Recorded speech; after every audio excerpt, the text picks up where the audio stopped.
Rahim. Assalamu alaikum students. Hopefully you all are fine.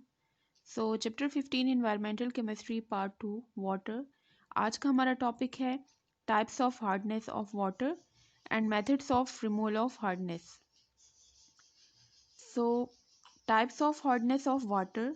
जो hard water होता है उसकी टू टाइप्स होती हैं. ये जो हार्डनेस होती है वाटर की बेसिकली वो दो तरह की होती है. One is temporary hardness and the other is permanent hardness. ये टू टाइप्स जो है हार्डनेस की ये डिपेंड करती है कि किस टाइप के कंपाउंड्स प्रेजेंट हैं. जो सॉल्ट्स प्रेजेंट होते हैं हार्ड वाटर में वो किस टाइप के हैं. सो टेम्परेरी हार्डनेस तब होती है जब bicarbonates of calcium and magnesium present होते हैं in the water. So temporary hardness is because of the presence of bicarbonates of calcium and magnesium. Bicarbonates हम उन कंपाउंड्स को कहते हैं जिसमें HCO3 ये उनके फॉर्मूले में प्रेजेंट होता है. और permanent hardness is because of the presence of sulphates and chlorides of calcium and magnesium. So overall जो हार्ड वाटर होता है उसमें हमने देखा था कि बाइकार्बोनेट्स भी प्रेजेंट होते हैं, क्लोराइड सल्फेट्स कैल्शियम और मैग्नीशियम के. इनकी वजह से वाटर हार्डनेस होती है. कॉजेस बेसिकली ये कंपाउंड्स हैं. सो अगर कैल्शियम और मैग्नीशियम के बाइकार्बोनेट्स प्रेजेंट हो तो उस टाइप की हार्डनेस को हम टेम्परेरी हार्डनेस कहते हैं जो कि इजीली रिमूव की जा सकती है. लेकिन अगर सल्फेट्स और क्लोराइड्स प्रेजेंट हो कैल्शियम और मैग्नीशियम के, like calcium sulphate, magnesium sulphate या फिर कैल्शियम क्लोराइड और मैग्नीशियम क्लोराइड, तो उस तरह की हार्डनेस को हम कहते हैं परमानेंट हार्डनेस. अब दोनों के रिमूव करने के लिए अपने अपने मेथड्स हैं. फर्स्ट हम स्टडी करेंगे removal of temporary hardness. So temporary hardness को ईजिली रिमूव किया जा सकता है first of all by boiling. उसमें किसी भी कंपाउंड्स की एडिशन की ज़रूरत नहीं पड़ती. और सेकंड है Clark's method. Then removal of permanent hardness. Permanent hardness जो कि क्लोराइड्स और सल्फेट्स की वजह से होती है, उसको रिमूव करने के लिए हमें कंपाउंड्स या केमिकल्स का इस्तेमाल करना पड़ता है. जिसके लिए फर्स्ट मेथड है वॉशिंग सोडा, जिसमें वॉशिंग सोडा की एडिशन की जाती है. Second by using sodium zeolite जो कि एक आयन एक्सचेंजर है. आयन एक्सचेंजर क्योंकि इसमें आयन्स जो केमिकल रिएक्शन होते हैं उसमें आयन्स एक्सचेंज होते हैं. सो फर्स्ट हम स्टडी करेंगे methods of removal of temporary hardness. अब ये जो प्रोसेस होता है जिसमें कैल्शियम और मैग्नीशियम के आयन्स की रिमूवल की जाती है, बेसिकली जो हार्डनेस होती है वाटर की वो कैल्शियम और मैग्नीशियम के सॉल्ट्स प्रेजेंट होते हैं जिसकी वजह से ये होती है. तो जब हार्डनेस को रिमूव किया जाता है, जो मेथड्स हैं डिफरेंट, उसमें कैल्शियम और मैग्नीशियम आयन्स की रिमूवल की जाती है. और ये जो प्रोसेस जिसमें इन आयन्स की रिमूवल की जाती है इस प्रोसेस को हम वाटर सॉफ्टनिंग कहते हैं. वाटर सॉफ्टनिंग इसलिए कहते हैं कि उसमें हार्डनेस रिमूव की जाती है तो जो हमारे पास वाटर आता है वो सॉफ्ट वाटर होता है. First is the methods of removing temporary hardness हम देखेंगे. उसके लिए फर्स्ट मेथड है बॉइलिंग.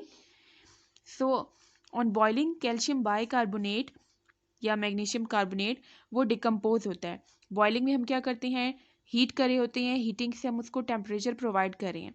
टेम्परेचर जब प्रोवाइड करते हैं उससे उनको एनर्जी मिल रही होती है because temperature is directly proportional to kinetic energy. अब उस एनर्जी की वजह से बॉन्ड्स की ब्रेकेज होती है और कैल्शियम बाइकार्बोनेट जिसका फॉर्मूला है CaHCO3 ये कंपाउंड इसकी डिकम्पोजिशन होती है and it produce insoluble calcium carbonate. Calcium bicarbonate ये सॉल्युबल होता है वाटर में, सॉल्युबल फॉर्म में प्रेजेंट होता है जिसकी वजह से वाटर हार्ड होता है. जब ये कंपाउंड डिकम्पोज होता है तो इससे रिजल्टिंग हमारे पास जो कंपाउंड आता है वो है insoluble calcium carbonate. Calcium carbonate आता है CaCO3 जो कि इनसॉल्युबल होता है, उसको ईजिली सेपरेट किया जा सकता है वाटर में से. So it precipitates out of the solution.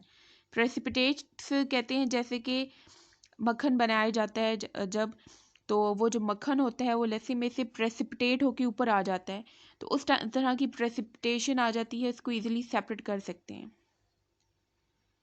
जो रिएक्शन इन्वॉल्व होता है बेसिकली उसमें ये कैल्शियम बाइकार्बोनेट है.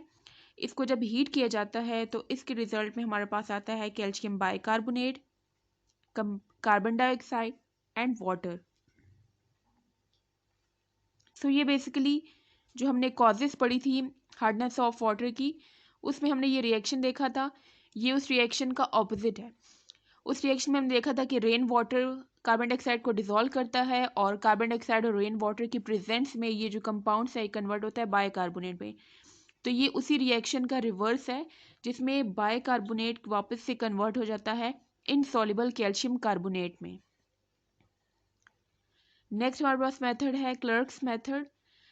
ये केमिकल मेथड है हार्डनेस रिमूव करने के लिए। केमिकल मेथड मतलब कि इसमें केमिकल रिएक्शन होता है। फर्स्ट मेथड में जस्ट हीटिंग की थी, उसमें किसी भी कंपाउंड की एडिशन नहीं की थी, सिंपल हीटिंग करके उसको डिकम्पोज किया था कंपाउंड को। इसमें केमिकल रिएक्शन होता है इस मेथड में, और इसमें एडिशन की जाती है स्लेक्ट लाइम की। Slaked lime is basically calcium hydroxide. Calcium hydroxide को स्लेक्ट लाइम कहते हैं। Calculated amount of lime water, एक calculated amount of specific amount slake lime की डाली जाती है। टेम्पररी हार्ड वाटर जो होता है उसमें इसको ऐड किया जाता है, जिसकी वजह से कैल्शियम और मैग्नीशियम आयंस की प्रेसिपिटेशन होती है और वाटर सॉफ्ट हो जाता है। और इसमें जो रिएक्शन इन्वॉल्व है उसमें हमारे पास ये मैग्नीशियम बाइकार्बोनेट है। इसमें एडिशन की जाती है कैल्शियम हाइड्रोक्साइड, स्लेक्ट लाइम की एडिशन की जाती है। अब ये बाइकार्बोनेट कन्वर्ट होता है कार्बोनेट्स में। मैग्नीशियम बाइकार्बोनेट है यहाँ पे, इसकी कन्वर्जन हो जाती है इनटू मैग्नीशियम कार्बोनेट। ये जो बाइकार्बोनेट था ये सॉल्युबल था, अब कार्बोनेट आ गया, ये इनसॉल्युबल है। अब यहाँ पे स्लेक्ट लाइम में ये जो कैल्शियम यूज हो रहा है, ये कैल्शियम भी यहाँ से कार्बोनेट लेके कैल्शियम कार्बोनेट में कन्वर्ट हो गया। अब पीछे हमारे पास दोनों तरफ हाइड्रोजन रह गए हैं और ऑक्सीजन रह गए हैं। तो यहाँ पे भी 2 हाइड्रोजन है और यहाँ पे भी ब्रैकेट के बाहर 2 है। इट मीन्स के ब्रैकेट के अंदर जो जो एटम्स यूज हो रहे हैं वो 2 हैं। तो यहाँ पे हाइड्रोजन भी 2 हैं।